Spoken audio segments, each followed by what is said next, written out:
Okay. Hey, thanks for joining us today to the Productive Agent podcast. My name is Rob Aubrey. I am the host of Productive Agent, and you can find us on productiveagent.com or wherever you listen to podcasts.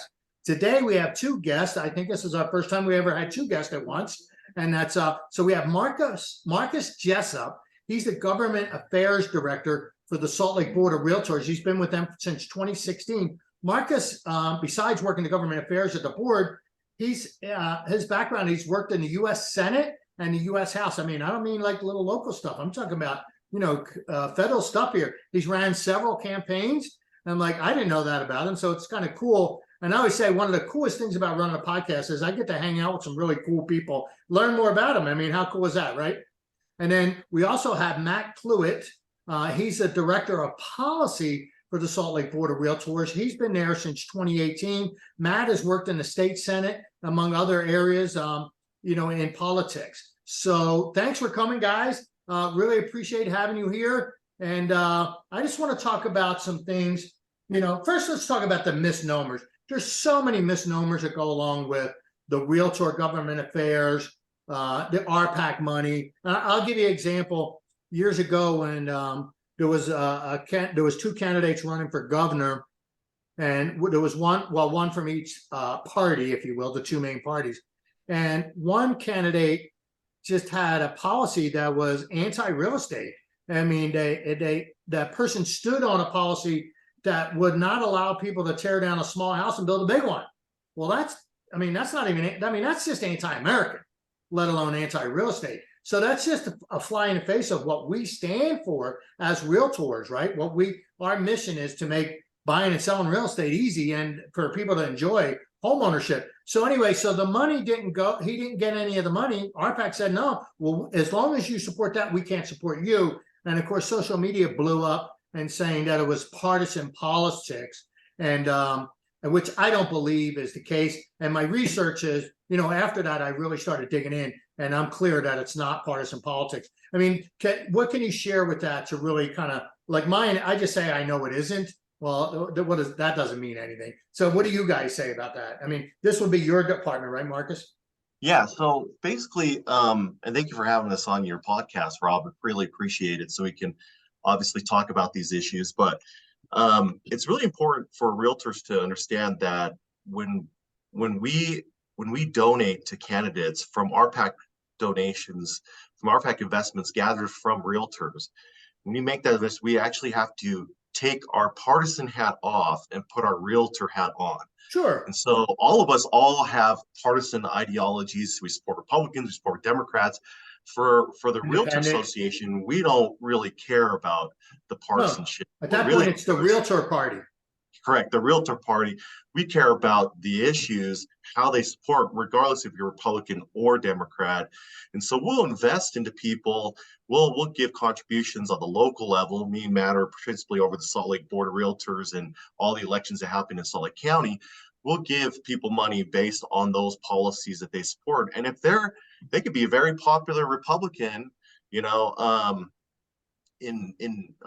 those races, and if they are supportive of housing, building more housing, density, stuff like that, then we wouldn't support them. So either we look at both sides for sure. So sure, yeah. I mean, it's when it comes to the RPAC money, it's I like to call it the Realtor Party. Correct. Because what policies support us? That's correct. Yeah, and the thing is, what people have got to understand, this is not the Realtor Political Action Committee run by Marcus Jessup or Matt Cluett. In fact, me and Matt don't even have a vote on where the funding goes. All these funding that happens within the Realtor Party and the distribution of those funds to candidates are voted on by realtors like yourself, like Rob, like everybody else who's listening to this podcast. The realtors, they vote on these. They do interviews with candidates that run for office. They vote. They find the best candidates, support their policy, and then those realtors will vote to support those candidates that have the best policies that support the realtor, pushing the realtor. I'd say the realtor agenda. Yeah, the realtor agenda forward at the local level. I mean, and the local level. And our agenda is simply like, hey, look, we don't want sales tax on real estate transactions. we don't, the sign ordinances, oh my gosh, just the stuff like that, the license they want, each city wants us to get a license, and I know RPAC fights that probably every election cycle. Yeah, every election cycle we're fighting something, and it to most of your viewers who are kind of novice when it comes to politics, it at the city council municipal level where our political action committee actually donates the most money for people running for city council, that's where all the zoning issues happen. I don't know if you ever watched Rob, I don't know if you ever watched a city council meeting, but 70% I would say of what they deal with on their agendas throughout the whole entire year, other than the budget, has to do with real estate. It's zoning, rezoning, infill, That's all why that stuff. So that's why I stayed away from the development. I'm like, I can't. And then every city you got to schmooze. I mean, you got to pick a city and work it. You know what I mean? Rob, it's not only that, it's sitting in these meetings for hours. And there has been countless times where I'm sitting there until 11:30 at night waiting for them to get to our issue. It is not fun to go to these meetings. Yeah, see, now I can never do that. I go to bed at 9. Well, we're there doing it for you, Rob. We're happy to do it for you. So, and that, and that's interesting. So 70% of city council meetings are based around real estate, because I live in Scotland Heights, so I get the email, this issue's coming up, and it's always somebody trying to do something with a real estate. Right. And then, and then you get the, I always say the people that have already raised their kids and don't need the schools anymore, they show up in droves because they got nothing better to do. And the people that are raising kids never really get the voice. Like, for example, when that guy, I forget his name, you guys may remember him. His name, he was there was a 6-story building over there on the corner of 3500 East and 6200 South.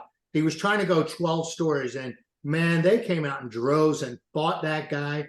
And I'm like, and his, because of the way the landscape was, his rooftop of 12 stories would have actually been below 4-story buildings further up the hill.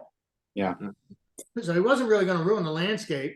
And then the way I looked at it was a 12-story building on a guesstimating would have added about the same property tax as about 200 homes, right? Now, but here's the fundamental difference. If you add 200 homes to your city, you need a new school. Right. And this guy would have added 200 homes worth of tax without adding a single student to the school district, which would have really benefited us. If I had my way, I would line up I-215 because I'm in the Canyon School District. I would go all along I-215 from the East Bench all the way to the freeway. I'd go south on 215 all the way to the county line. I would line it up with high rises, and we would have the greatest school district in the world.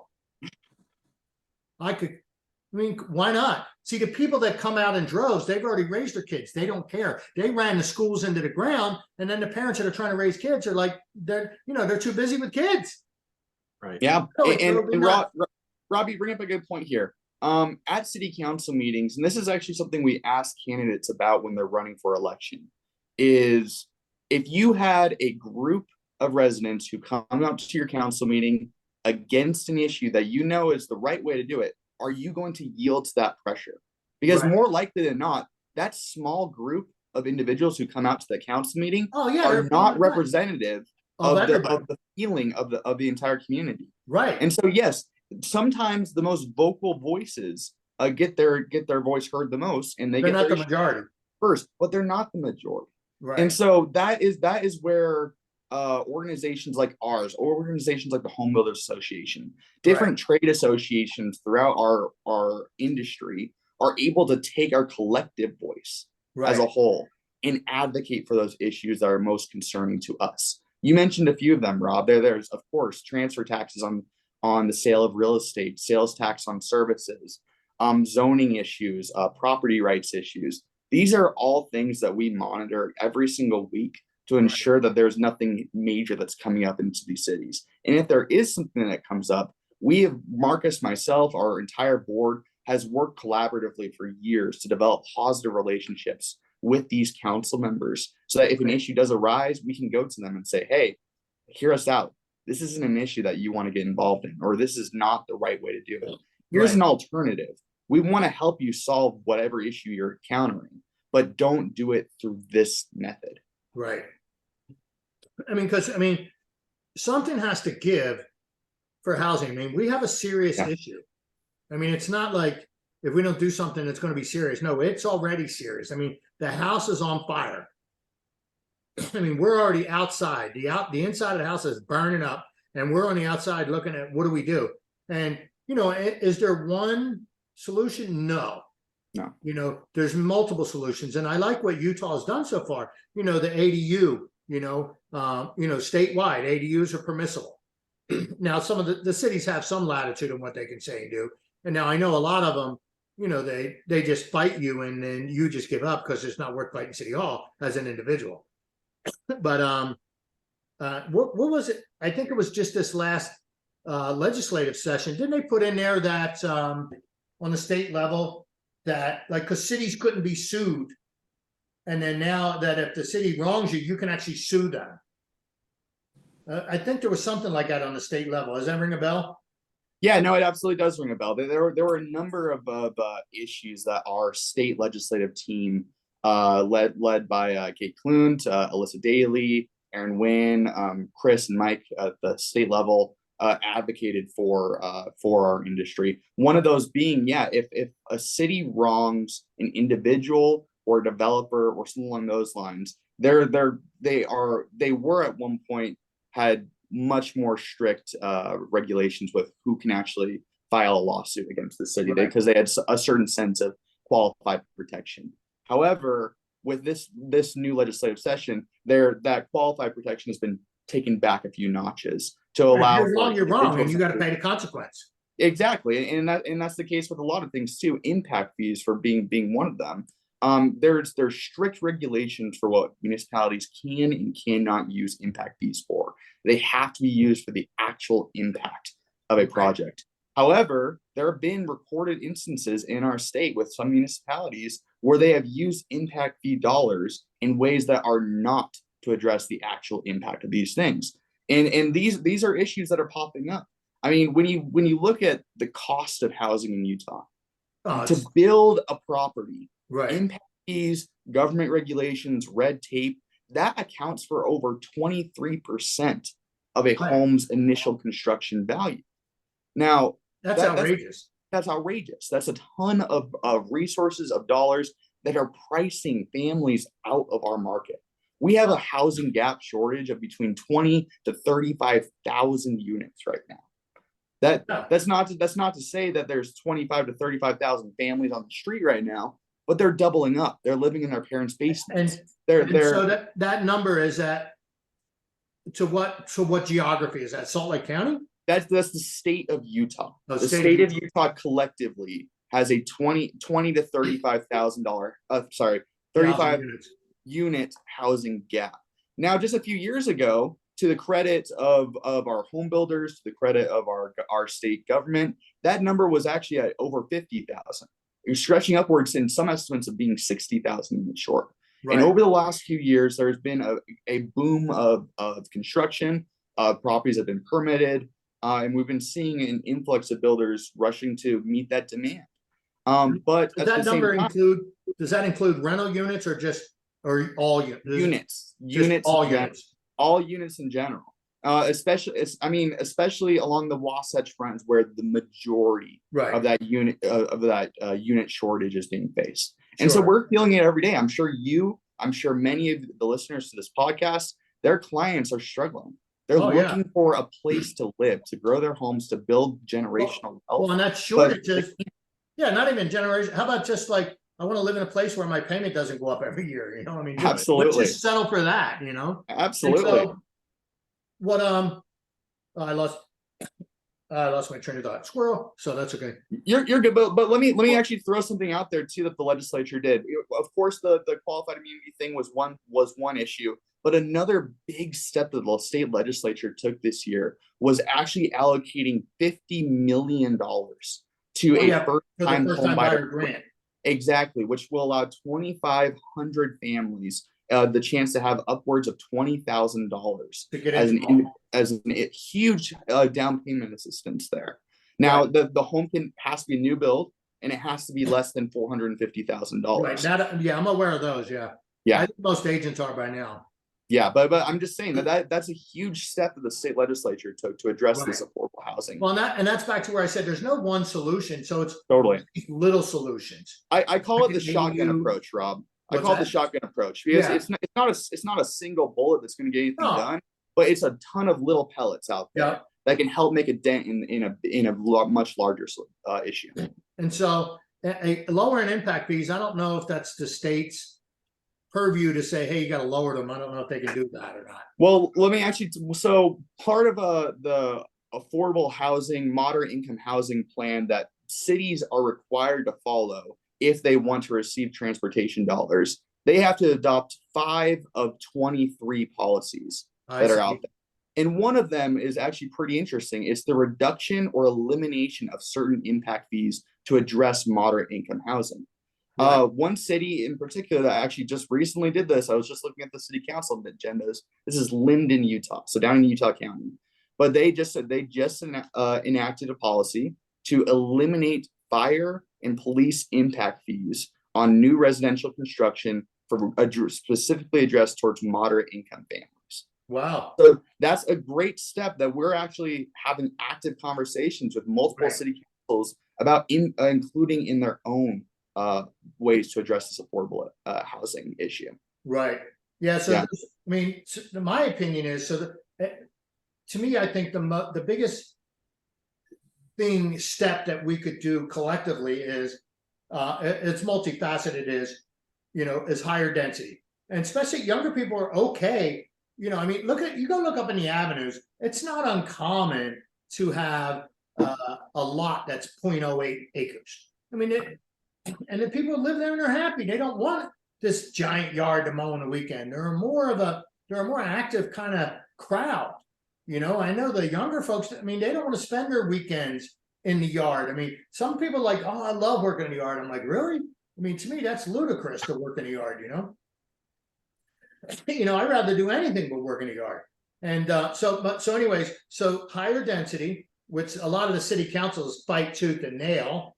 The other one is to allow, manufactured housing.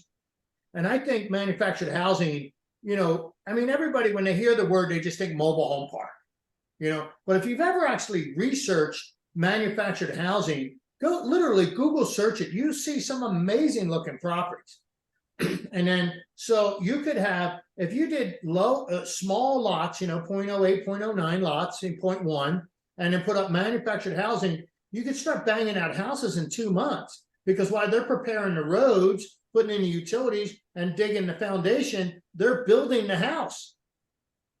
And then here comes the house is delivered and dropped on top of a basement and done. I mean, all that takes place in, because they're doing the development and the building the house simultaneously. And so that speed alone will actually lower price, but the smaller lots will lower price, a little more impact fee will lower the price, manufactured housing will lower the price. Next thing you know, you have some affordability.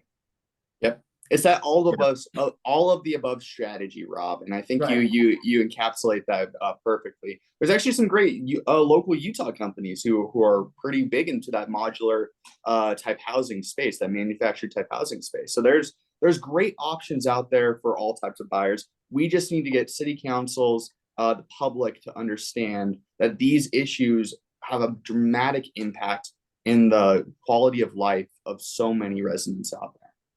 And I would say, Rob, too, just housing is the bedrock of any community. I say it is the bedrock. Oh yeah. You can't have businesses, you can't have schools, you can't have anything without Right. people. And you see it in the different type of communities you have. If you go to Alpine, Utah, for example, you have these big, huge houses, but you got to travel 20 minutes to go to a store if you live in Alpine, Utah.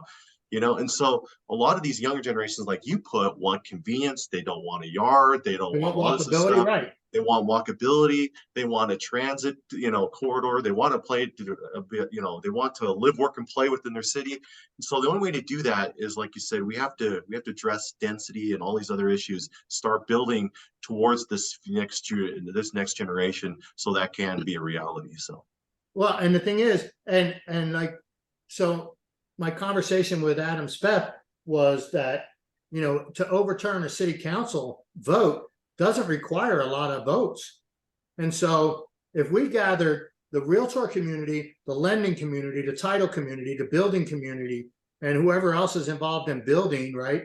All the trades that are involved in building, roofers, plumbers, supply houses, you know, and we got everybody together and said, hey, look, we need to all band together and we need to fund, you know, I mean, think about it. I mean, imagine if you spent, I don't know, 50 grand on Instagram campaigns to put the right people in city councils.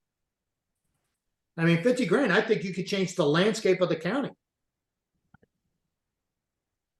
Right. And so you know what, it's interesting you say that, Rob, because Matt might have more Yeah, that's Matt's policy information on this, over this, but I know the Utah Association of Realtors has spent hundreds of thousands of dollars just in public advertising, just to obviously give more strength to what you're saying and let the public be more aware on the importance of diverse housing supply in the state of Utah. And even then, sometimes that with that amount of money, it makes a little dent in the, you know, in the political landscape.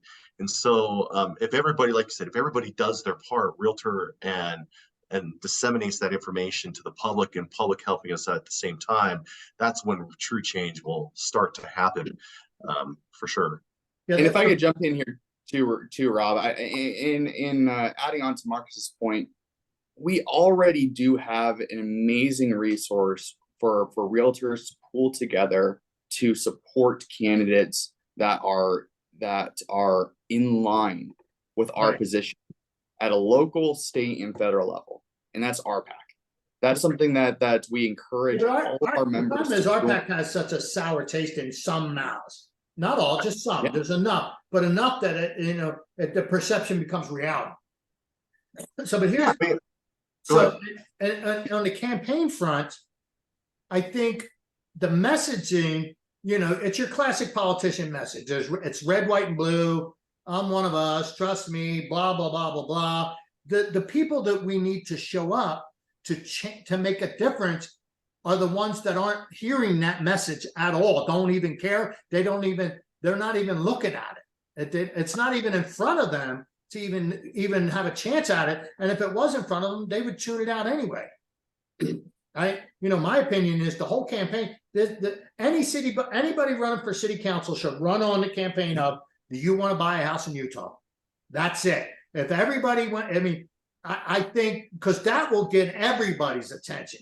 Even the people that would come out and fight against it would maybe slow some of them down because, hey, look, if you want to see your grandkids, you know, well, let me rephrase that because I said that to Adam. I said, well, we've got to fix it if you want to see your grandkids. He goes, oh, no, you're going to see your grandkids. They're going to be living in your basement.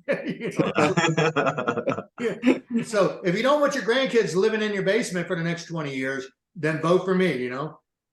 Well, that's why we need a conservative, that's why we need realtors, everybody who's listening, who's ever interested in politics, to be part of the process and actually run for office at the city council level, because we have a lot of city council people out there currently right now that do not have a real estate background and do not understand. And if you're making 60% of your decisions on zoning, on real estate, 70%, whatever, and you don't even have a real estate background, it's very easy to succumb to people coming to your meeting, and saying, "Oh, you shouldn't do this," and he's shouting you down.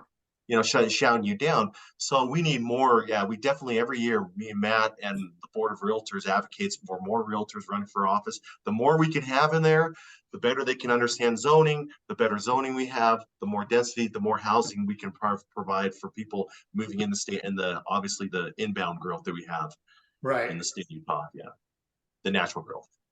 So I would, because I was giving my pitch yesterday to a longtime realtor friend of mine, and she said, you should get in politics. I'm like, oh God, no.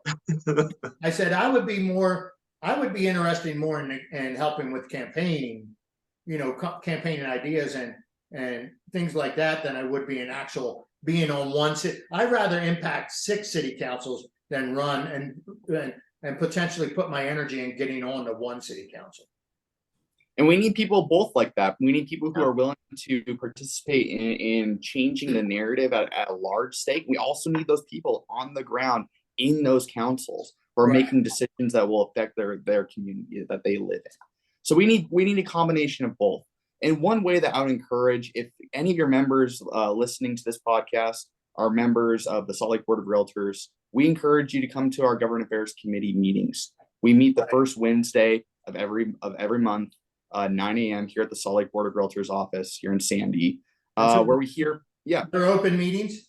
They're open meetings. Yeah, You can just be a fly on the wall if you want. You can be a fly on the wall. You can also join the committee and join some of our subcommittees to help either interview these candidates who come in who are asking for RPAC resources, who want to be involved. Right. So we have an interview committee who actually interviews all the candidates who are running for local municipal elections, which is a really cool process to be in. And even if you've never done that process before, I'd highly encourage that you come out and sit in on some of these interviews. Right. So you can see exactly the questions that we're asking these candidates and hearing their exact responses. Because you get to learn a lot about different candidates based off of their answers to some of the policy questions that we ask them.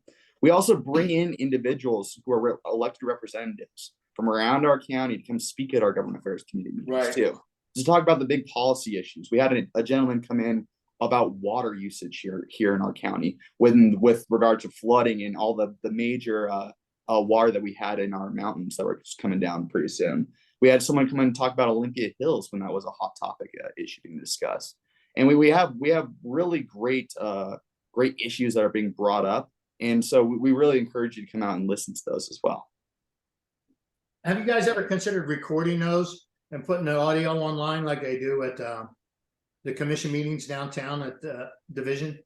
Yeah, every now and again, if there's a really hot topic issue like the Olympia Hills development, or if there's a few other ones, we might have town hall type meetings where we bring in a few of those members who are stakeholders in those issues during one of our normal government affairs meetings. And we record those and we make it kind of a CE class and type environment. Right. Where you can come to those meetings. The thing is, the town hall, you still have to physically go. I mean, I prefer to listen to a recording at 5 a.m. And we recorded those and we posted them on our Salt Lake Board Facebook page. Oh, I didn't. Okay. Yes. So they were all also recorded. You wouldn't get the CE credit, but you can listen in on topics, which we highly encourage you to do as well. No, yeah. I mean, I prefer not to go to meetings, or put it this way, I have enough meetings I have to attend to that I don't want to attend more during business hours. Absolutely. You know, because like I can listen to a commission meeting, you know, over 2 or 3 mornings, you know, 15, 20 minutes at a time. Mm-hmm. You know, things like that. So I think recording, you know, all those meetings would be a good idea. I mean, in today's age, why not? I mean, and again, that's back to how many people show up. Well, and we're in the Zoom age. I mean, I'm actually at a mortgage company now where they're a virtual company, national, and they have so there's a web page I go to. So if you need to talk to somebody about an HR about accounting, you go to this Zoom link, you click on it. There's a receptionist sitting there on the Zoom meeting. They're on duty. And when you log in, they're like, how can I help you, Rob? Well, I need to talk to somebody about my ledger. Okay, great. And they click a room, you join the room, and somebody from accounting will join the room. And then you get, I mean, they use Zoom at levels I never even dreamed of. I love it. Where somebody literally, and they have like mentors that are on Zoom calls, you know, they have a schedule and they're on for 4 hours. And then you just click on and say, hey, I need to talk to a mentor or a coach, whatever. And boom, you're in a room with the coach. And because they're on duty, I mean, because they're sitting in front of their Zoom camera for 4 hours at a time. That's pretty. So, but the point is, the world has embraced that. The world has gotten away from, you know, because, you know, to go to a 1 hour meeting is literally 2 hours. You know, I mean, I have a t-shirt and gym trunks on. You know what I mean? I didn't have to get dressed for this. You know, but if I had to get dressed and go somewhere and travel and then come back, plus the momentum loss, you know, when I hang up, boom, I'm done. I get the recording, send it to my assistant, and then, you know, and then I'm off to doing something else. So the point of that is that today's world loves that philosophy. Mm-hmm. Totally. As a millennial, I can completely agree with that, Rob. I know. Yeah. Completely embrace that. I would hope more people would come out to those meetings though, Rob, even if you have to listen like you said, because the national politics, obviously, in the minds of a lot of people, take precedence. So you see the 24/7 news cycle, Yeah. and that's like. But the reality is, if you look at the issues that impact you in terms of taxes, zoning, everything, most of it's at the local level. Right. Most of that's at the local level. And so people get lost in the federal stuff, the national stuff, what the president's doing, what Congress is doing, all this other stuff's going on. But the reality is, when you get down to how you spend your money, your sales tax, Right. finances, taxes on your property, all that stuff, that's all local level. And so it's not as we'll say sexy as as the federal stuff by any means, but it impacts you the most. So the hope is more people who see that impact, who really have that impact realized in their lives, would participate more into that process. And we encourage people to do so, definitely. So affordable housing has to be the campaign slogan. Yeah. Yep. I mean, I think anybody that runs on that and really pushes it hard, I think could do well. Yeah, and affordable housing, it's a scary term. Matt knows about this dealing with policy. In some cities, in Salt Lake City, affordable housing is, people love that because there's density high rises everywhere, and that's an issue they want addressed. But you go to Florida, you try to talk to about affordable housing in Highland or Alpine or any, some of these areas where they have these massive lots, it gets a little scary, even stay away in from modern those. ones. But that's why it's important. I think we have to have more people who have a real estate background running for office, being in these positions, so they can tone down the scariness of the subject and talk about why it's important to have more We're housing. not talking about government housing. We're talking about your children living nearby. Yep. Correct. I use the phrase, Rob, I use attainable housing, because I think that's the thing that we are all striving for at every bracket. We're looking for attainable housing for the young family who's just starting off in the world. Wants to buy a home. Exactly. Yeah. We're looking for attainable housing for that family who, is in a tight home that wants to upgrade to something else. Right. We're looking for attainable housing for the college student who's just graduating, who needs an apartment to rent. We're looking for attainable housing at all levels, Rob. And I think that's the big thing that we have been pushing and continue to push in these campaign cycles. Because as Marcus mentioned, affordable housing, although I am a staunch proponent of affordable housing for all types of people out there. And as you mentioned, Rob, this isn't government subsidized. This isn't government housing, Section 8 housing. This is just affordable housing in general for whoever wants to be affordable. But the phrase has been hijacked and has been taken out of context for so long. Now that you mention it, I get it. That sometimes perception is reality, and even though it's not.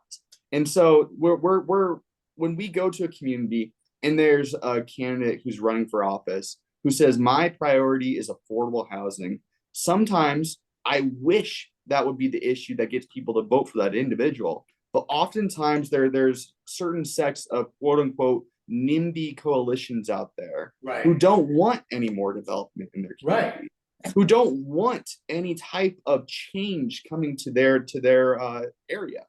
And I get oftentimes some of those NIMBY contingents are individuals who moved there within the last 2-3 years, sometimes 5 years. So it's a really hypocritical cycle to say that I moved into this area, but no one else can. Let's close the door behind me and stop future generations, my generation, the millennial generation, who are looking for homes right now, who are starting families, who are in their prime home buying years to get their first home, preventing them that opportunity to do so. So we'll stick with the phrase then. Do you want to be able to buy a home? Do you want to be able to buy a home? Do you want your family members to be able to buy a home? Do you want to live in a community where you have buyers near you? You want your family members to live within a car ride? Yeah. Or do you want them to live in your basement or your spare bedroom? Pick your poison. Nearby or in your basement. Well, that's the hardest part. We addressed finding candidates that can push against the narrative, because it's very easy to succumb to the pressure of your neighbors, and not be forward thinking. We're always looking for candidates that are forward thinking, because A lot of, and politics does this a lot too. They kick the can down the road and have other generations solve the issue, and once the can gets kicked down the road by so many decades, years and years, then 10 years, where 20 we're years at road, they today. have to make the hard decision, Right. and the hard decision no one wants to handle because Right. you couldn't make a decision 10 years ago to do the right thing. And Right. so like we advocate having those candidates that have, I would say, a backbone and pushing against the narrative is a very important quality when going into any city council, or if you decide to run for election. If you're a crowd pleaser, it's tougher. It's to be honest, it's tougher to run for office and have a spine and Well, stand up for principles there. So and the guys with thick skin and the backbone, or whatever you want to call it, they're like typically like, I don't want to get involved in politics. I know they don't want to. I'm Yeah, too busy. I'll go make money. And But Yeah. those are also the individuals that, if they are running for office to fulfill that public service need, or that urge that they have, those are the individuals that we will stand behind 100%. right. We will contribute our PAC dollars to them. We will go to the National Association of Realtors and apply for grants to help out with their campaigns through independent expenditures. Those are the individuals, our realtor champions out there, our champions who are advocating for us day in and day out, who we will support nonstop and we will relentlessly support to help them stay in office, because those are the individuals who we as a society benefit from them being in office. Individuals who are willing to take strong stands that may be harmful to some extent, but it's the right thing to do. Right. And let me give you an example, Rob. We have a realtor who actually ran 2 years ago who was being challenged.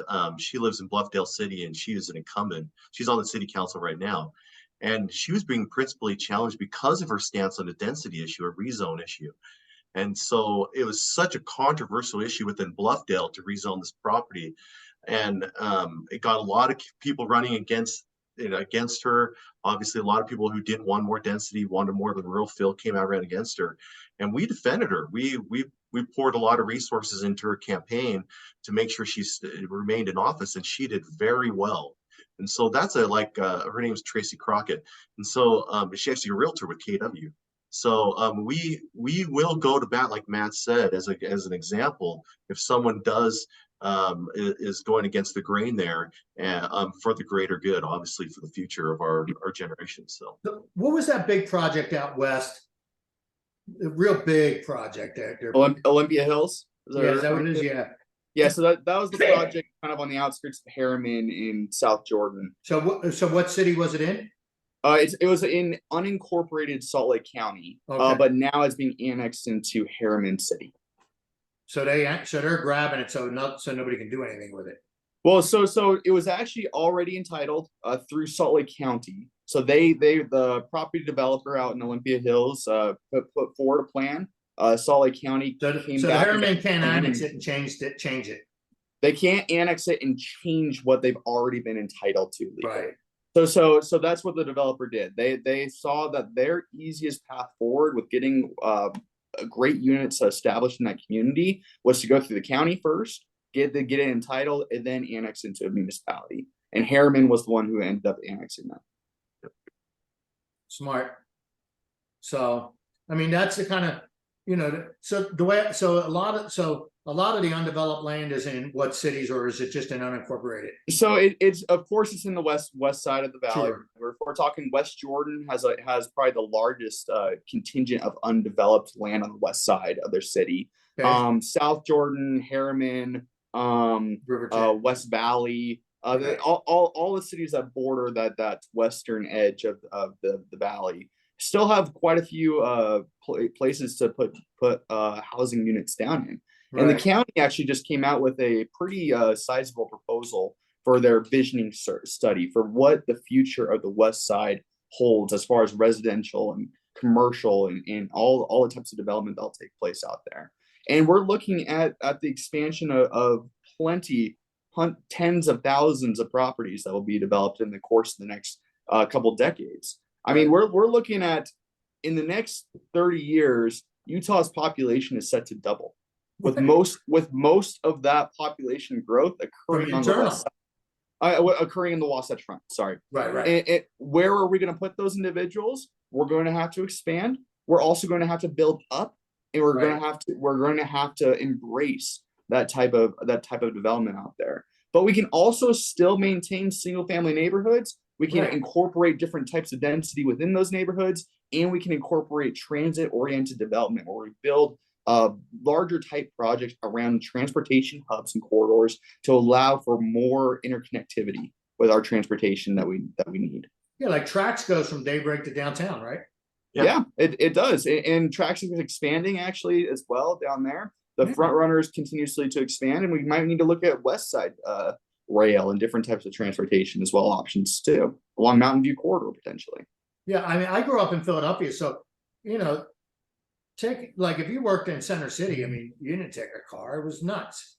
You just took a trolley car. You went, it was what they call subway surfers. So rode on the streets for a while, then it went underground and hauled butt, And we have developed incredibly well in the last few decades with regard to our technology and the capabilities that we have to incorporate different types of transportation options out there. And so I'm really excited to see what the future holds to allow for more interconnectivity between our downtown corridor, the Point of the Mountain corridor down in Draper area, the other commerce hubs and manufacturing hubs that will occur in the what's it called, the North Inland Port, the Utah Inland Port. There's a lot of these amazing work centers that are going to be allowed here in Utah. We're fortunate to be in a high growth state where people want to live here.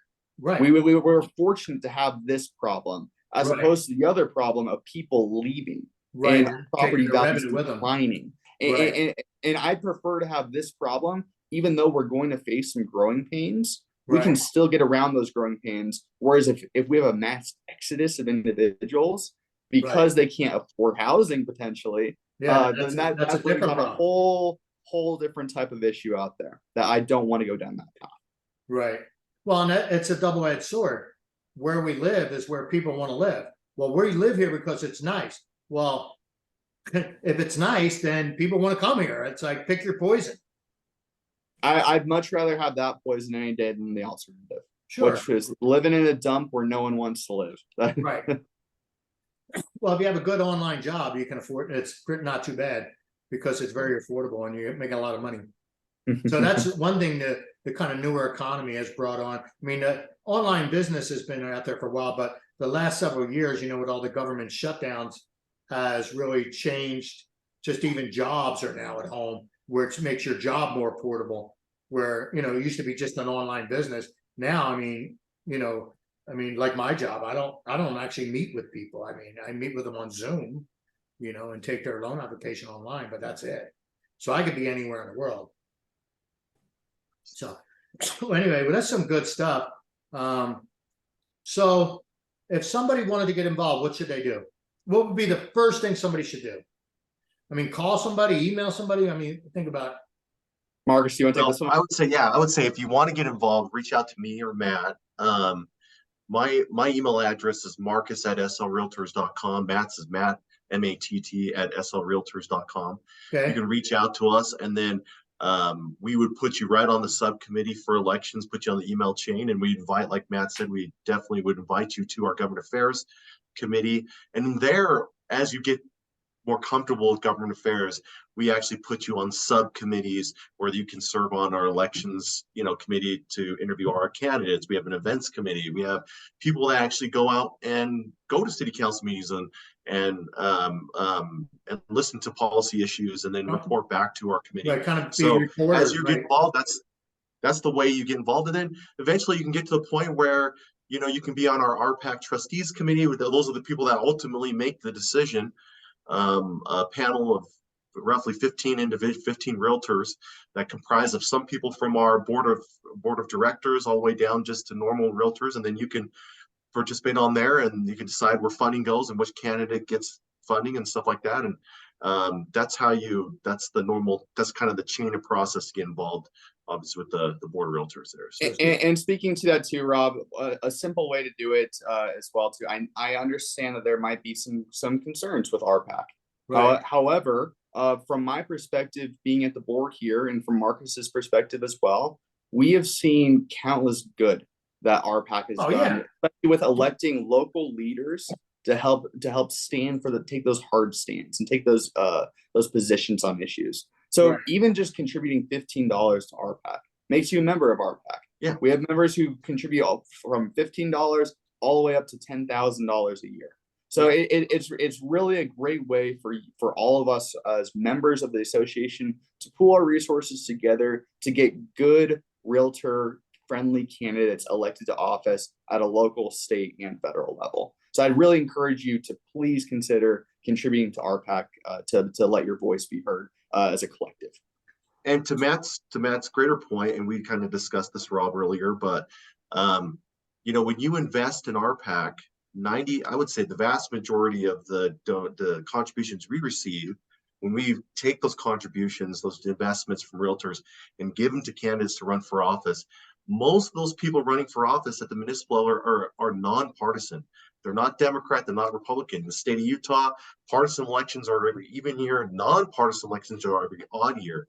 So 90% of what we donate to a candidate, it goes to a candidate. We don't even know what political party they are. In fact, probably half of them are Democrats. You know, when you look at the breakdown, because we donate to candidates in Salt Lake City and everything like that. And so it's important to note that when, like I said, we do on a nonpartisan elected year like we're in right now, municipal elections, the vast majority, like I said, 100% of the donations that we invest, we donate to go to nonpartisan candidates. On the partisan side, that's where it gets a little tricky, and we kind of discussed this, but on the partisan side, yeah, we do donate to majoritively Republicans. I don't know if your viewers know, but in the state legislature, the Republicans hold a supermajority. That means they don't need a single Democrat to vote any piece of legislation into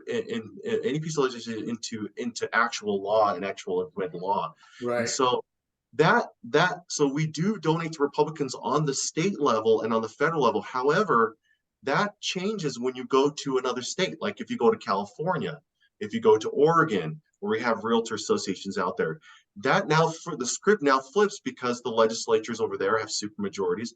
So the realtors in those areas will donate majoritively to Democrat candidates in those areas. And then at the national NAR level, like I said, at the national NAR level, the partisanship breakdown is very close.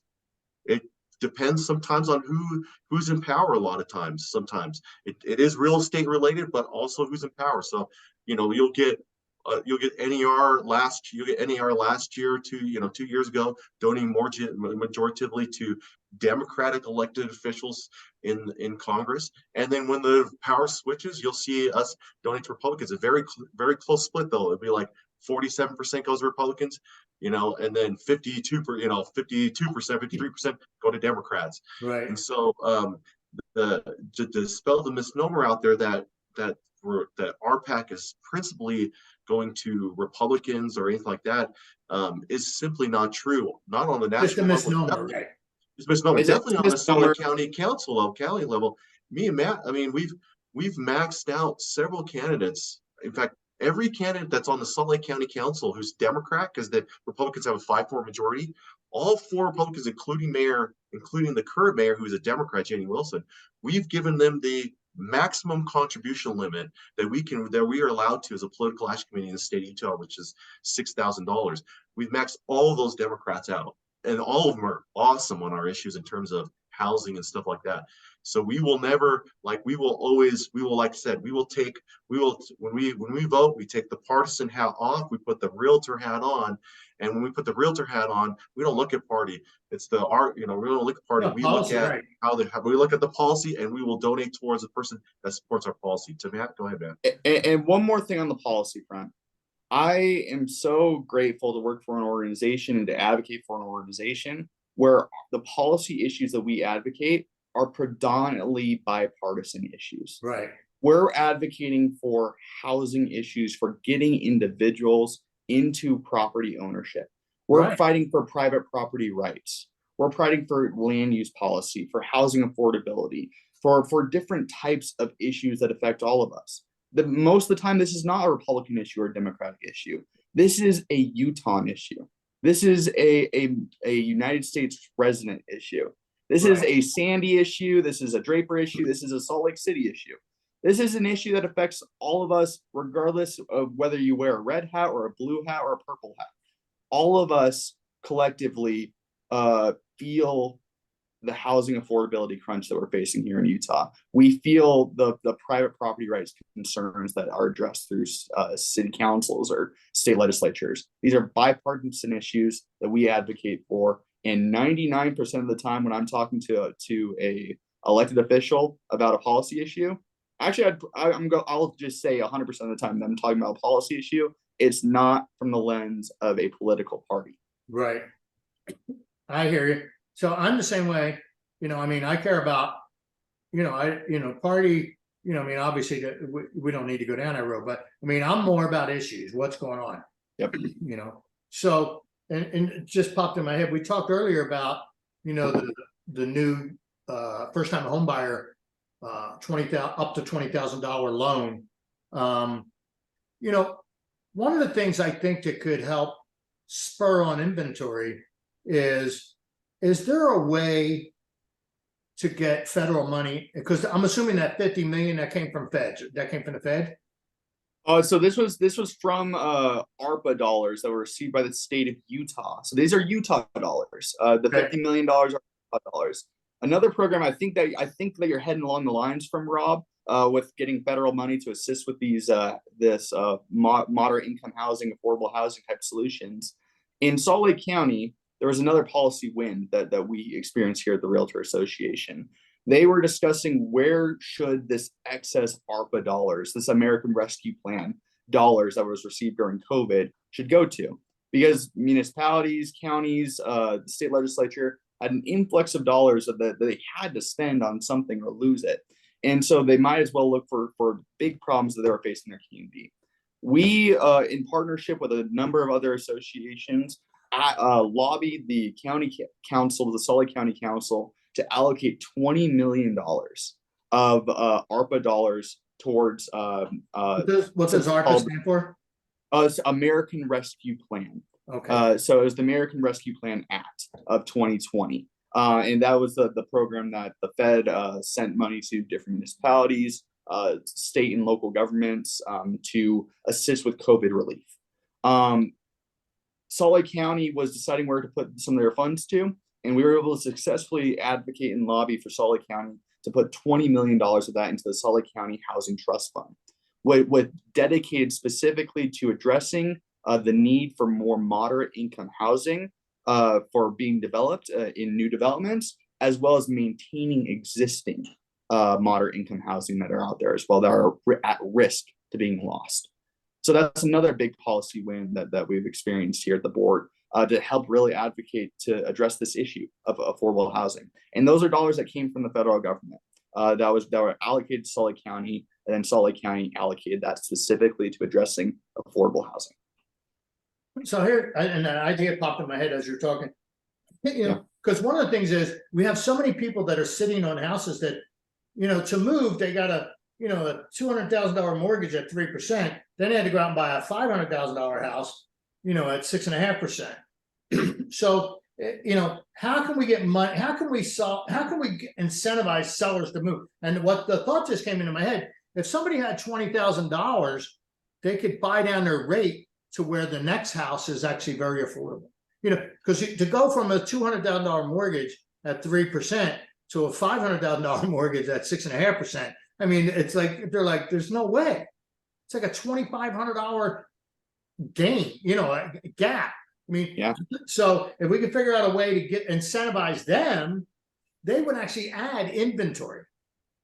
It's the shotgun approach, Rob. It's the shotgun approach. That's a great idea that could be addressed in a subsequent legislative session. We've already seen that this state legislature is willing and able to put significant resources towards addressing affordable housing, and that could be another option potentially for the next legislative session. Right now, we're seeing that they're ready, willing, and able to do this. They've already put out a few pellets from the shotgun. Let's throw out a few more. I love these ideas. And all of these ideas can be addressed to Marcus, myself, Kate, or Alyssa, or Aaron up at the state office. because these are the ideas that we need to bring to our state officials and to our elected officials to give them tools that they can use to help address this problem. Because yeah, you're exactly right. Having someone leave their 2.5-3% mortgage to go to a 6.5-7% But not only mortgage, double more expensive. then twice the cost of the house, Exactly. It's a tall ask. It's a hard ask to present. And so my personal philosophy on that is that inventory plays a sizable portion of that. The more units we build, the more availability there is, the more options there are for buyers, and hopefully that brings pricing to a more stable and modest position where anyone who wants to change housing types from maybe their starter home to more of a larger type home for a growing family, or for a young individual to move from a condo to a townhome, or from a townhome to a single family home. Just having those options out there is the biggest thing that will impact housing pricing, just because of the simple laws of supply and demand. Right. Oh yeah. Yeah, the demand is so high and the supply so low. I mean, that's our issue. So yeah. Well, anyway, this is good stuff, guys. I enjoyed this. Is there anything I haven't asked? Honestly, Rob, I think we had a great comprehensive discussion. I'm so grateful to be on this podcast to make history as being one of the first podcasts with 2 guests on it. Yeah. It's pretty great to make history on your podcast with you, Rob. But honestly, the only thing that I think I would really want to add on here is that you as a realtor have a huge opportunity and, quite frankly, an obligation to make sure your clients are well represented, right? For when they're pursuing their home, when they're selling their home, but also to make sure that the laws that they're going through and the issues that are being affected by them at the state level, the local level, the federal level are in line with the best interests of their clients. And so we'd encourage you to get involved in whatever capacity you can, contributing to RPAC, joining our government affairs committee, emailing us, visiting your city council members personally, listening to a city council meeting, just getting involved. Right. That's on all of us as members of the association, as us as staff members. It's on all of us to advocate for the consumer, and that's what I'd encourage all of us to do. After you listen to this podcast, take a moment, look at a city council meeting, or contact Marcus and I. We would be happy to get you involved. I would say, Rob, on my end, like Matt said, invest in RPAC, invest in your industry, realtors. Sure. Because if you're, there's a saying in politics: if you're not at the table, you're part of the menu, and that's really happens in government. And the reason that happens is because they're constantly passing regulation laws that prevent housing from being built, that all this stuff. And as an association, we go out there to make sure more houses being built. There's no transfer taxes. Majority of states, when you sell a piece of property across the United States, there's a transfer tax. Oh yeah. There's a tax of the exchange of title. There's a lot of states have a sales tax on service. Did you know that if you sell a piece of real estate in a lot of these states, that your commissions is excised as a sales tax excised onto it? In the state of Utah, we don't have that. So investing in RPAC, investing in your industry is so important, so we can make sure these laws don't pass, and we can actually also pass friendly laws to real estate to give more housing and more housing inventory for consumers alike. So yeah, and to your point, like in Utah, where I think a lot of people, they live in their bubble and don't realize, like when I get in national groups, Facebook groups, and I hear like the realtor organization, realtors talking about how things are in their state, I'm like, we would never tolerate that. I'm like, it's not even up for a discussion. Yeah. We're really lucky. We're really fortunate. We have a lot of private property rights people in office from the local level all the way to the state level. So we're real fortunate, because me and Matt go to these national events with other government affairs directors, and we sit back and we're just like, we would never do that in the state of Utah, like you said. Right. Then they hear people passing. I mean, I've heard impact fees at the school level. School districts and excising impact fees to make housing more affordable, sales tax on service, all these things that we just, that other states, it's just a normal part of their business. We take for granted the state of Utah. Right. That's why it's always important to continuously invest in your industry. At the very least, invest in your industry so those laws will Stay friendly to real estate. So, yep, Yeah. be friendly to real estate. Yep. Awesome.